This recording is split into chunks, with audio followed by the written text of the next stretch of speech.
आदिकाल से ही मनुष्य में सौंदर्य अनुभूति की विलक्षण क्षमता रही है। जैसे जैसे सभ्यता और संस्कृति का विकास हुआ, मनुष्य ने कला और संस्कृति को जन्म देना भी शुरू किया, जिन्हें कहीं उन्होंने पत्थरों की गुफाओं में इंस्क्रिप्शंस के रूप में एडिक्ट किया, तो कहीं उन्हीं पत्थरों को काट कर अनगढ़ आकृतियाँ प्रदान की।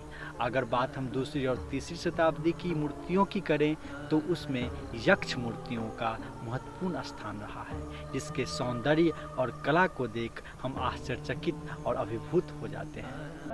मूर्ति कला एक ऐसी कला जिसके माध्यम से कलाकार जीवंत एहसासों और अनुभवों को निर्जीव पत्थरों पर उकेरता है। लेकिन मार्के की बात यह है कि इन कृतियों के कारण बेजान पत्थर भी बोलने लगते हैं।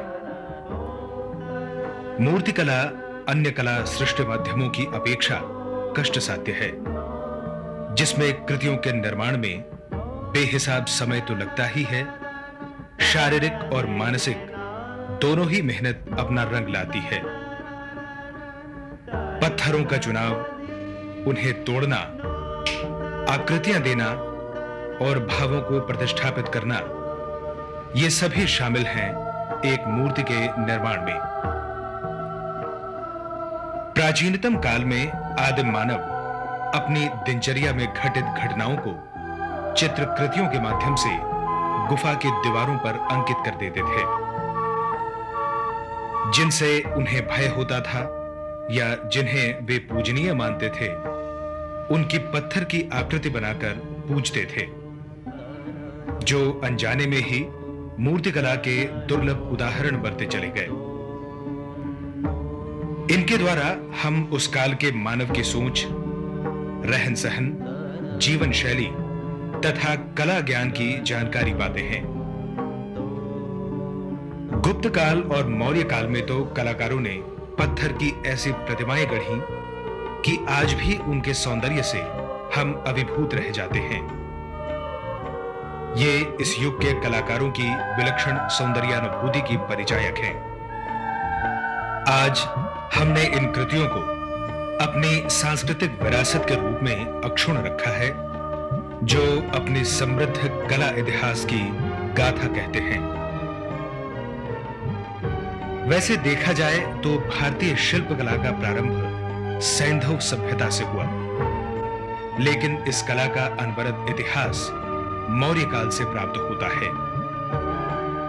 इसी युग में पत्थरों को काट छांट कर बिहार के दुर्लभ दीदारगंज यक्षी को जन्म दिया गया, जिसकी कलात्मकता के समक्ष आज हम सभी विस्मित हैं। संपूर्ण विश्व में मूर्तिकला के क्षेत्र में बिहार की राजधानी पटना का एक महत्वपूर्ण स्थान सुरक्षित है और संभवतः आने वाले दिनों में भी सुरक्षित रहेगा। और ये स्थिति बनी है प्राचीन पाटलिपुत्र के चमकते आबनूसी संगमरमर जैसी प्रस्तर मूर्ति यक्षिणी के कारण, जिसे हम चमरधारिणी भी कहते हैं। यह मूर्ति चुनार के बलुआ पत्थर पर चारों ओर से उकेर कर बना है तथा यह मौर्यकालीन चमक से युक्त है।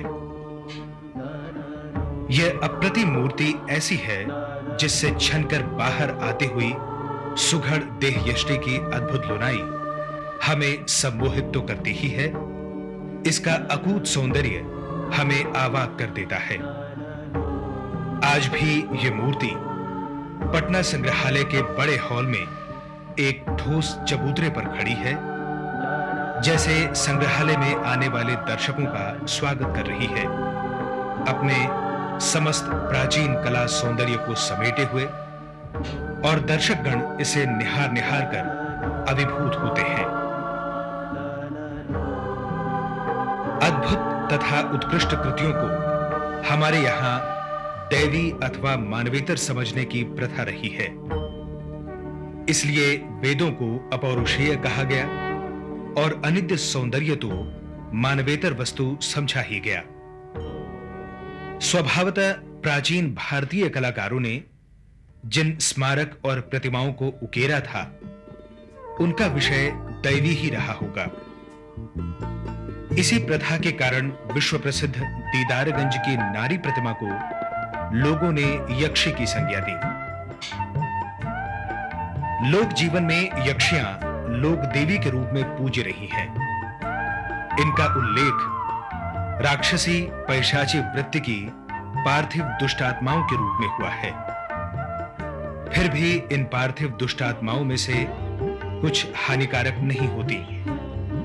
यही कल्याणकारी रूप उन्हें देव योनि में बैठाता है। लोक जीवन में ऐसी आत्माएं ही पूज्य हुई हैं। यक्षों को अद्भुत की संज्ञा दी गई तथा सौंदर्य के तो वे मूर्त प्रतिमान समझे गए हैं। स्वभावतः अद्भुत बल अथवा सौंदर्य मानवेतर वस्तु समझा गया। इस प्रकार यदि किसी रूपवती स्त्री अथवा रूपवान पुरुष को कोई यक्षी अथवा यक्ष कहकर संबोधित करे तो आश्चर्य नहीं होगा।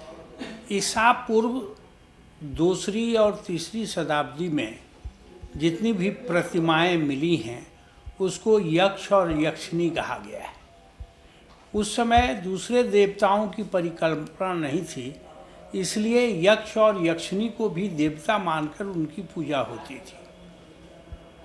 यक्षिणी जो अभी अपने संग्रहालय में रखी हुई है वो सुंदरता का प्रतिमान है और उनकी पूजा भी होती है। उनके दाहिने हाथ में चंवर है, इसलिए उन्हें चंवर धारणी भी कहा गया है। चूँकि ये प्रतिमाएं, सारी प्रतिमाएं बलुआ पत्थर की बनी हुई हैं और इसमें मिरर लाइट से पेंट किया गया है जिससे ये प्रकाशवान दिखती हैं। पटना की यक्षिणी के प्राप्त होने की कहानी भी अजीबोगरीब है। कहा जाता है कि पटना नगर से कोई 10 किलोमीटर पूर्व दीदारगंज में गंगा नदी के घाट पर स्थित है मस्जिद कदम रसूल, जहां मोहम्मद साहब के चरण चिन्ह सुरक्षित हैं। मस्जिद कदम रसूल से थोड़ी ही दूर पर कहते हैं कि यह दुर्लभ मूर्ति जमीन में औंधी पड़ी थी और इसका एक हिस्सा जमीन से थोड़ा ऊपर निकला हुआ था, जिस पर धोबी कपड़े पटक पटक कर साफ करते थे। संभवतः इनमें से किसी धोबी ने ही इस पत्थर को खिसकाने या उलटने के क्रम में इसे जमीन से जब बाहर निकाला तो इसे किसी मूर्ति के रूप में पाया। इस अमूल्य कलात्मक धरोहर को देखकर पुरातत्व विशेषज्ञ समेत सभी कला प्रेमी हैरत में आ गए। सन 1930 की बात है कि पटना के दीदारगंज में एक नवाब ने उत्खनन के दौरान प्राप्त हुए एक पत्थर पर, जो बहुत दिनों से एक धोबी कपड़ा धोने के काम में उस पत्थर को लिया करता था, उसका जब उल्टा गया तो देखा गया कि वह एक मूर्ति है। वो अद्भुत कलाकृति से बनी हुई वो मूर्ति है जो विश्व में उसके प्रशंसकों ने और इतिहासकारों ने बताया कि यह अपने समय की सबसे अद्भुत कलाकृति है अपने समय का, जो आर्कियोलॉजिकल एविडेंस से प्राप्त हुआ था और जिसके बारे में लोग नहीं जानते थे। बाद में इतिहासकारों ने उस पर अपना मुहर लगाया कि यही मूर्ति यक्षिणी है जिसे दीदारगंज इमेज के रूप में जाना जाता है और यह पटना संग्रहालय में अद्भुत एक कलाकृति के धरोहर के रूप में यहाँ रखा गया है, जो आज भी यह एक विश्व के लिए एक अनूठा चीज और कला का उदाहरण है। लगभग 5.5 फुट लंबी यह मूर्ति चुनार पत्थर की है और आईने जैसी चमकदार पॉलिश इसके ऊपर की गई है। मूर्ति की पूरी देहयष्टि सौंदर्य का जैसे पर्याय है। उस जमाने के ऐसे मूर्तिकारों के प्रति श्रद्धा से सर नत हो जाता है, जिनकी तराश में अभिभूत कर देने वाले सौंदर्य की लुनाई सिमटी रहती थी। वस्तुतः मौर्य युग की कलात्मक ऊंचाई के सुनहरे अध्याय को यह मूर्ति प्रतिबिंबित करती है। विश्वविख्यात यह स्त्री प्रतिमा मौर्यकालीन सौंदर्य बोध की भावना का प्रतीक है। राजा अशोक और तदयुगीन पाटलिपुत्र निवासियों में सौंदर्य बोध की उच्च भावना के कारण ही राजा अशोक विश्व का महान राजा कहलाया और पाटलिपुत्र को सबसे सुंदर नगरी कहलाने का सम्मान मिल सका। भारतीय मूर्तिकला की परंपरागत विशेषता और विरासत अद्भुत है। ईसा पूर्व के अनेक वर्षों से लेकर आज तक मूर्तिकला का जो बहुआयामी सौष्ठव उजागर हुआ है वह विलक्षण ही नहीं अप्रतिम है। दीदारगंज की यक्षिणी इसी कड़ी में भारतीय मूर्तिकला का जैसे चरमोत्कर्ष है। कला समीक्षक मूर्तिकला की इस विलक्षण कृति के बारे में कहते हैं कि दीदारगंज की यक्षिणी भारतीय मूर्तिकला के लालित्य और कलात्मकता का शिविर है। सबसे महत्वपूर्ण और अनूठी बात यह है कि गुप्त काल और मौर्य काल, जो रेनेसां का युग कहा जाता था, उस काल में भी इतनी अद्भुत कला से बनी हुई कोई अन्य चीज़ें उपलब्ध नहीं थी जितनी अच्छी यक्षिणी की मूर्ति थी।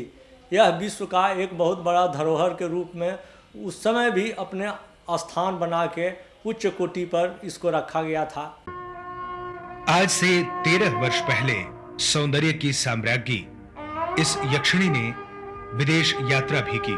गुप्त काल और मौर्य काल के युग में मूर्ति कला और स्थापत्य कला अपने चरम शिखर पर जिस समय था, उस समय बिहार में प्राप्त यक्षिणी की यह मूर्ति सौंदर्य के दृष्टिकोण से, कला के दृष्टिकोण से एक बेमिसाल कृति मानी जाती रही है।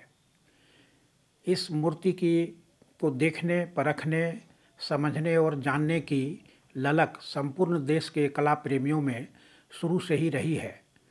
जहाँ तक इस मूर्ति को जानने और समझने और विभिन्न तरह के प्रदर्शनियों में भेजे जाने का सवाल है, 1947 में भी इस मूर्ति को लंदन में भेजा गया था।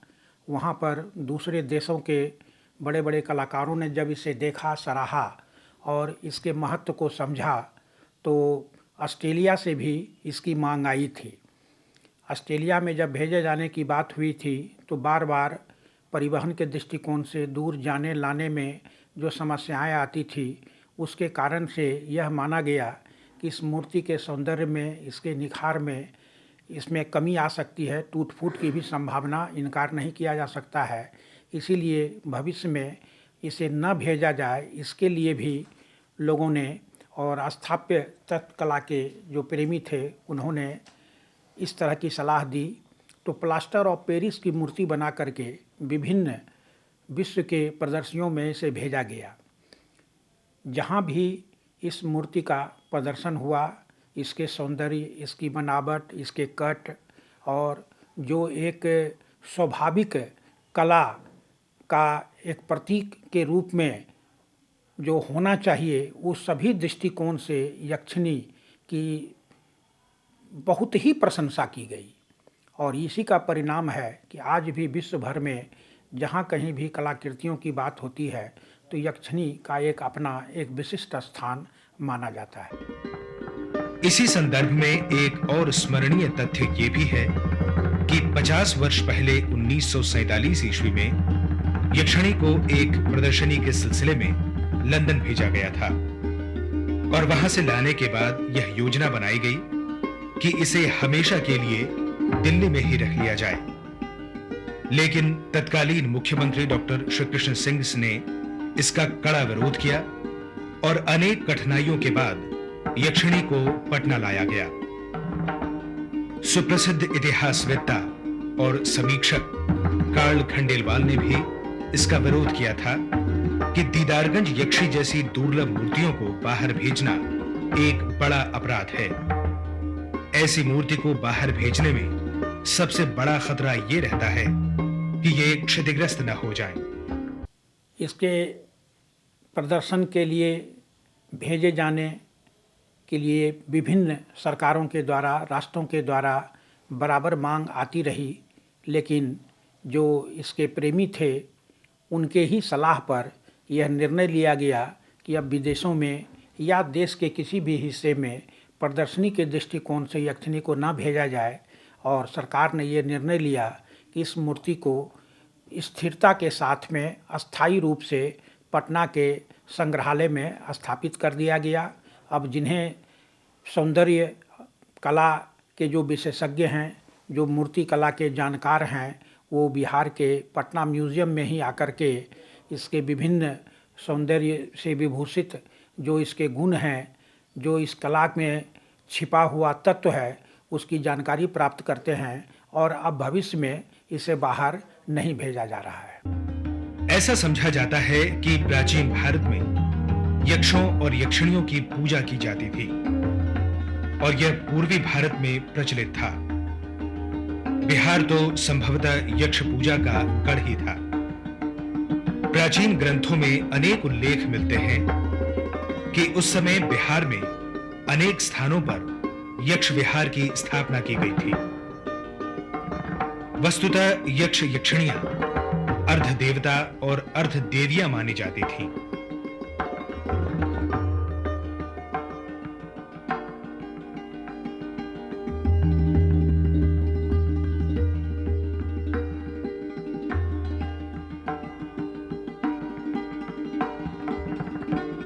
सुप्रसिद्ध महाकवि कालिदास ने भी यक्ष का वर्णन किया है। यक्षिणी की यह मूर्ति नारी सौंदर्य और इसकी परिपूर्णता की एक तस्वीर है। ग्रीवा, मुखड़ा, कंधे, स्तन, नितंब और कूल्हे तथा पैर सबके अनुपात इतने सटीक और पूर्णता लिए हुए हैं कि इससे परिपूर्ण अनुपात संभव हो ही नहीं सकता। बाल अच्छी तरह संवरे हुए हैं और पीछे की ओर कलात्मक जूड़ा बंधा हुआ है। सामने ललाट पर बीचों बीच मंगटीका लगा हुआ है, जो मागधी क्षेत्र की विशिष्टता है। गले में 2 हार, उनमें से एक बड़ा हार युगल स्तन के बीच लटकता हुआ चला गया है। कानों में झुमका भी है, जो बिहार का पारंपरिक आभूषण है। यक्षिणी की यह मूर्ति सिर्फ नारी सौंदर्य को ही प्रकाशित नहीं करता, बल्कि इस युग के स्वास्थ्य को भी प्रदर्शित करती है, जिसका प्रकाशन इस यक्षिणी की देह यष्टि से होता है। दाहिने हाथ में 13 चूड़ियां और 2 कंगन तथा कंधे पर चंवर पकड़े हुए है। बायां हाथ, जो कि पूरा टूटा हुआ है और लुप्त है, संभवतः बाएं जांघ पर रहा होगा, उत्तरीय रहा होगा। अंतरीय से नाभि से नीचे का भाग पैर तक पूरी तरह छिपा हुआ है। कमर में 5 लड़ियों की मेखला, पैर में कड़ा, नाभि के नीचे 3 बलियां दृष्टिगत होती हैं। कलाकारों ने भी नारी की स्वभावगत लज्जा को दर्शाने के लिए प्रतिमा को थोड़ा झुका हुआ सा बनाया है। साथ ही कुलवंती स्त्री के चरित्र की दृढ़ता और प्रभुता को दिखलाने के उद्देश्य से उन्होंने उसके मुखमंडल को ऐसा गढ़ा जिससे वह प्रभा बिखेरती सी प्रतीत होती है। यक्षिणी के बारे में एक मार्के की बात यह भी है कि भारतीय मूर्ति कला की सर्वोत्तम प्रतिनिधि होते हुए भी यक्षिणी प्राचीन बिहार की ग्रामीण बाला नहीं, बल्कि उस समय के नगरों में निवास करने वाली नारी थी, क्योंकि इसका जो लिबास है वह तत्कालीन रजवाड़ों और महलों में निवास करने वाली नारियों जैसा ही है। यह अद्भुत और चमत्कृत कर देने वाली मूर्ति किस काल की है, इस पर कई विशेषज्ञों के बीच मतांतर है। कुछ इसे मौर्य युगीन मानते हैं, तो कुछ इसे पूर्व मौर्य युगीन बताते हैं, और कुछ विशेषज्ञों की राय इसे मौर्य युग के बाद का बताया गया है। इसके तिथि के संबंध में विद्वानों में मतभेद है। आर्ट कला के मर्मज्ञ विद्वान जो बंगाल के रहने वाले थे, एनआर रे, निहार रंजन रे, उनका कहना है कि यह प्रथम सदी ईस्वी की मूर्ति है। उन्होंने बताया है कि यह मूर्ति मथुरा से मिली यक्षी प्रतिमाओं के अनुरूप है।